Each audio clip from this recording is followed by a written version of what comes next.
Hello everyone, my name is Wasim Akram. Welcome to smart study centre. आप सभी विद्यार्थियों को स्मार्ट स्टडी सेंटर में स्वागत है। आज हम पढ़ने जा रहे हैं प्रकाश का प्रवर्तन। इसके पहले कक्षा में प्रकाश के बारे में जाने हैं, उसके बाद से क्या है पदार्थ के बारे में जाने थे कि किन किन पदार्थ से होकर प्रकाश आर पार कर सकती है। उसके बाद से जिनसे प्रकाश निकलती है उसे क्या कहते हैं, इस पर हमने डिस्कस कर लिया था। आज डिस्कस का मतलब करने जा रहे हैं हम लोग प्रकाश का प्रवर्तन पे। प्रकाश का प्रवर्तन आइए जानने का हम लोग प्रयास करते हैं। हाँ, तो प्रकाश का प्रवर्तन होता क्या है कि जब किसी समतल सतह से प्रकाश टकराकर उसी माध्यम में वापस लौट जाती है तो प्रकाश के वापस लौटने की घटना को हम लोग प्रकाश का प्रवर्तन कहते हैं। प्रकाश का प्रवर्तन कहते हैं। जैसे में क्या है कि ये हमारे पास एक गिलास है। इस गिलास को हम क्या करते हैं, एक साइड से AgNO3 से हम लोग कोटिंग कर देते हैं। AgNO3 से हम लोग कोटिंग कर देते हैं, यानी सिल्वर नाइट्रेट से कोटिंग कर देते हैं। AgNO3 से कोटिंग कर देते हैं। अब यहाँ पे बच्चों लोग को क्वेश्चन आएगा कि सर हम लोग AgNO3 से कोटिंग क्यों करेंगे, किसी दूसरे मटेरियल से कोटिंग काहे नहीं कर सकते हैं। तो बच्चे लोग हम जानते हैं कि जो सिल्वर नाइट्रेट होता है वो गुड रिफ्लेक्टर ऑफ लाइट होता है, यानी good reflector of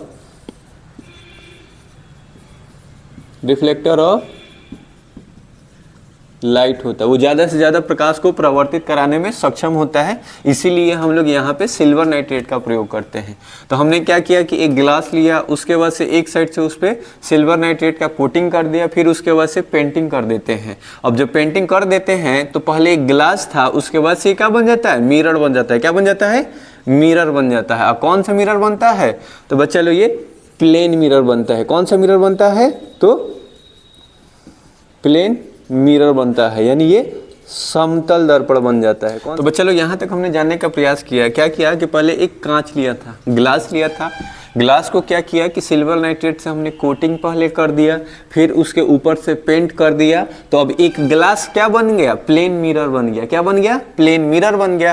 plane mirror को हम लोग हिंदी में समतल दर्पण कहते हैं, यानी वैसा दर्पण जिसका तल क्या हो, चारों तरफ समान हो, तो वैसे दर्पण को हम लोग समतल दर्पण कहते हैं। क्या कहते हैं, समतल दर्पण कहते हैं। अब देखिए क्या होगा कि समतल दर्पण पे जो प्रकाश की किरणें आएंगी ऐसे टकराएंगी और टकरा के क्या होंगे, वापस चली जाएंगी। यानी आने वाली किरणों को हम लोग आपतित किरण कहते हैं। क्या कहते हैं,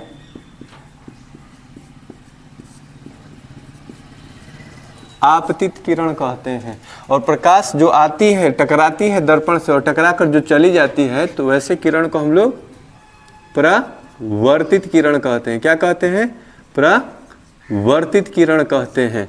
और जिस बिंदु पे टकराती है उसको पॉइंट ऑफ इंसिडेंस बोला जाता है, यानी उसको हम लोग हिंदी में आपतन बिंदु कहते हैं। क्या कहते हैं, आपतन बिंदु कहते हैं। और आपतन बिंदु पर एक हम लंब डालते हैं जो हमारे समतल दर्पण से लंबवत होता है, यानी परपेंडिकुलर होता है। परपेंडिकुलर कहने का मतलब क्या कि दर्पण से 90 डिग्री के कोण पे जो लाइन हम लोग खींचते हैं उसको हम लोग क्या कहते हैं, अभिलंब कहते हैं। क्या कहते हैं, अभिलंब कहते हैं। यहाँ तक हमने जानने का प्रयास किया कि जब प्रकाश की किरण कोई आती है टकरा कर क्या होती है, फिर वापस चली जाती है, तो प्रकाश के वापस जाने की घटना को हम लोग प्रकाश का प्रवर्तन कहते हैं। आने वाली प्रकाश की किरण को हम लोग आपतित किरण कहते हैं, और जो टकरा कर वापस चली जाती है उसको परावर्तित किरण कहते हैं। और जिस बिंदु पे आकर ये स्ट्राइक करती है यानी टकराती है उसको हम लोग पॉइंट ऑफ इंसिडेंस कहते हैं, यानी आपतन बिंदु कहते हैं। और उसी पे एक परपेंडिकुलर लाइन ड्रॉ करते हैं जिसे हम लोग अभिलंब कहते हैं। तो इसी को हम लोग क्या कहते हैं, प्रकाश का प्रवर्तन कहते हैं। क्या कहते हैं, प्रकाश का प्रवर्तन कहते हैं। अब यहाँ पे देखिएगा कि आपतित किरण और अभिलंब के बीच में जो कोण बनता है उसको हम लोग आपतन कोण कहते हैं। क्या कहते हैं, आपतन कोण कहते हैं। और इसे एंगल I से रिप्रेजेंट किया जाता है, इसे एंगल I से रिप्रेजेंट किया जाता है। उसके बाद से क्या है कि जो परावर्तित किरण होता है और अभिलंब होता है उसके बीच में जो कोण बनता है उस कोण को हम लोग परावर्तन कोण कहते हैं। क्या कहते हैं, परावर्तन कोण कहते हैं। और परावर्तन कोण को हम लोग एंगल आर से सूचित करते हैं। किससे सूचित करते हैं? एंगल आर से। तो यहाँ पे आपको दिख रहा है कि प्रकाश का प्रवर्तन क्या होता है। तो प्रकाश के प्रवर्तन में क्या होता है, जब प्रकाश की किरण किसी समतल सतह से टकराकर फिर उसी माध्यम में वापस लौट जाती है, तो यही वापस लौटने की घटना को हम लोग प्रकाश का प्रवर्तन कहते हैं। प्रकाश के प्रवर्तन में आपतित किरण होंगी, प्रवर्तित किरण होंगी। आपतित किरण और अभिलंब के बीच में एक आपतन कोण बनता है, फिर प्रवर्तित किरण और अभिलंब के बीच में एक प्रवर्तन कोण बनता है। अब यहाँ पे प्रकाश के प्रवर्तन के नियम होते हैं, वो जानने का हम लोग प्रयास करेंगे कि प्रकाश का प्रवर्तन के कितने नियम होते हैं। तो प्रकाश के प्रवर्तन के दो नियम होते हैं। प्रकाश के प्रवर्तन के दो नियम होते हैं। कौन कौन से होते हैं ये जानते हैं? तो पहला नियम ये होता है कि आपतित किरण परावर्तित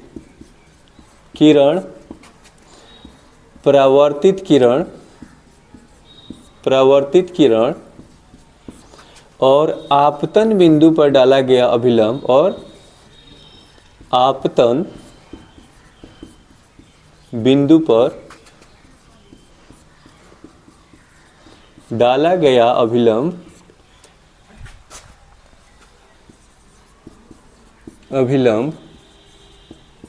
एक ही तल में स्थित होते हैं। एक ही तल में स्थित होते हैं। यानी क्या है, प्रकाश का प्रवर्तन का पहला नियम क्या है बच्चा लोग? ये आपतित किरण, परावर्तित किरण और इस आपतन बिंदु पर डाला गया अभिलंब क्या होते हैं? एक ही तल में स्थित होते हैं। ये हमारा प्रकाश का प्रवर्तन का पहला नियम है। प्रकाश का प्रवर्तन का दूसरा नियम क्या है बच्चा लोग? तो आपतन कोण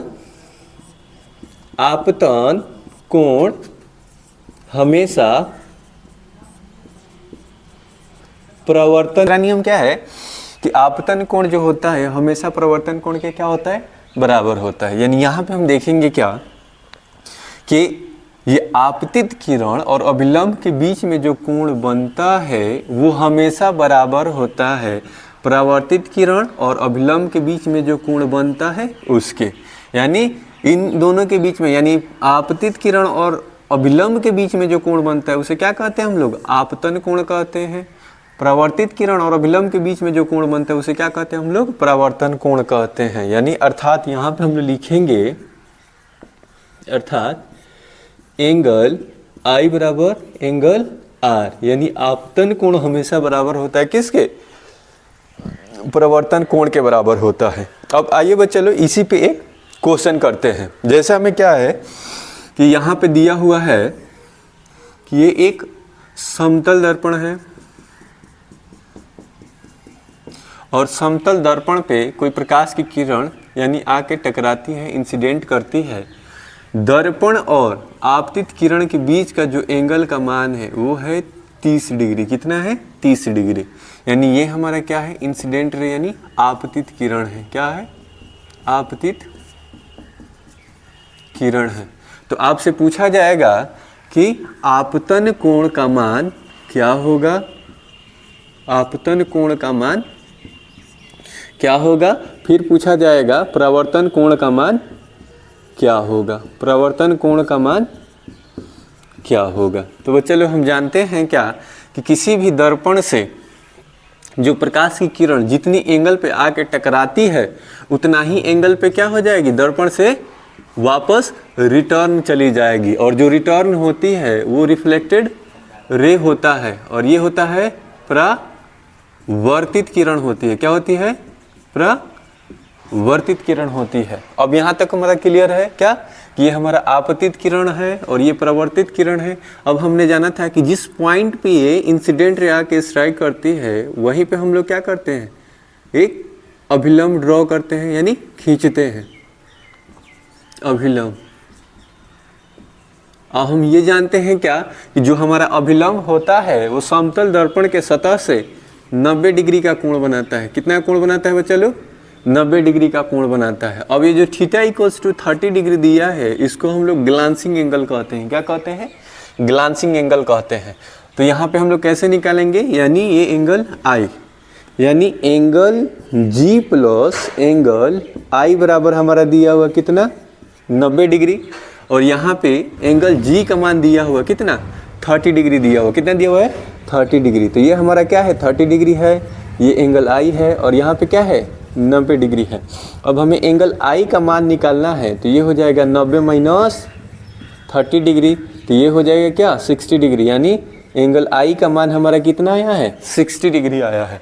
तो हम जानते क्या हैं कि जो हमारा आपतन कोण का मान होता है वो हमेशा किसके बराबर होता है, प्रवर्तन कोण के बराबर होता है। तो जब आपतन कोण हमारा हमेशा बराबर होता है किसके, प्रवर्तन कोण के, तो हमारा क्या होगा, प्रवर्तन कोण का मान भी कितना हो जाएगा 60 हो जाएगा। यानी हम कह सकते हैं क्या कि यहाँ पे एंगल I का जो मान आया हुआ है वो आया हुआ है 60 डिग्री, और इसी के बराबर क्या हो जाएगा, ये हो जाएगा, तो ये भी कितना हो जाएगा 60 डिग्री। तो यहाँ पे मतलब समतल दर्पण पे ये एक टाइप का क्वेश्चन हो गया। फिर